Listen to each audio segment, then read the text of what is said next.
তো নমস্কার বন্ধুরা, সুপ্রভাত। তো আজ আমি সকাল সকাল চলে গেছিলাম পার্কে একটু ব্যায়াম করবার জন্য। তো আমি প্রথমেই ট্রাই করলাম হ্যান্ডস্ট্যান্ড, তাও আবার এক হাতের উপর ভর দিয়ে দাঁড়িয়ে থাকা, হাতের উপর। তো প্রথমে ডান হাত, তারপরে বাঁ হাত করছিলাম। এভাবে আমি প্রায় 20 মিনিট মতো এটা অভ্যাস করলাম। এটা করবার শেষে আমি ট্রাই করলাম পুল আপ, যেটাকে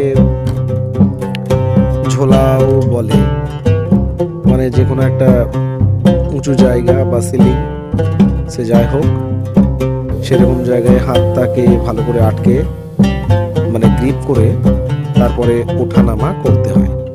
তো আমি এটা ট্রাই করলাম 3 বার। তারপরে একটু রেস্টে আমি একটু ফুটবল কি এটা রবারের 5 নম্বর ছোট বল, সেটা নিয়ে আমি একটু স্কিল করছিলাম 10 মিনিট। রীতিমতো দেখতেই পাচ্ছেন আমি আগে যেহেতু খেলতাম, আমার পায়ে অনেকটা স্কিল ছিল, কিন্তু সময়ের সাথে সবই তো পূরণ হয়, যার জন্য ফুটবল খেলাও আর সঙ্গে থাকলো না। তো তারপরে করলাম পুশ আপ স্টাইলে, এই যে হাত সামনে করছি, তারপর আবার মাটিতে রাখছি।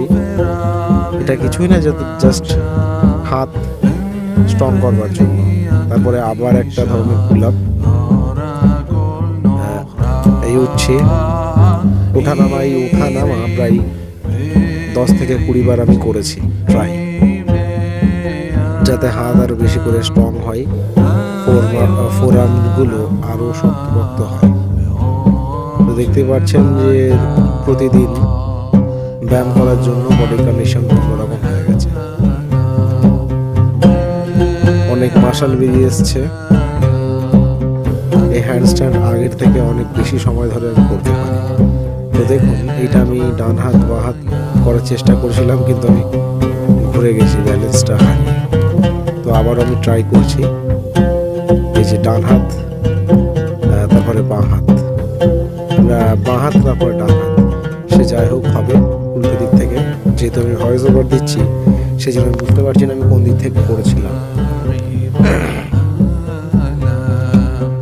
তো এটাও আমি করলাম 20 থেকে 30 মিনিট। তারপরে হাতের উপর ব্যালেন্স, অর্থাৎ হ্যান্ড স্ট্যান্ড করে আমি পুশ আপ করার চেষ্টা করছিলাম, কিন্তু পুশ আপ করতে পারিনি, এই হ্যান্ড স্ট্যান্ডই করতে পারলাম। তো এটাও আমি করেছিলাম ওই 20 থেকে 30 মিনিট। তারপরে এই যে নানচাকু কিনেছিলাম কয়েকদিন আগেই, প্রথমে ডান হাত তারপরে বাঁ হাত। এটা কনসেন্ট্রেট যদি ব্রেক হয়ে যায়, একবার যদি মনোসংযোগটা ভেঙে যায়, তাহলে করা খুব কঠিন হয়ে যায়। তো আমি বলবো, যারা নানচাকু কিনে প্র্যাকটিস করছো কিংবা করবে, তারা অবশ্যই মনোসংযোগ দিও, না হলে এটা তো কাঠের, তার লাগেনি।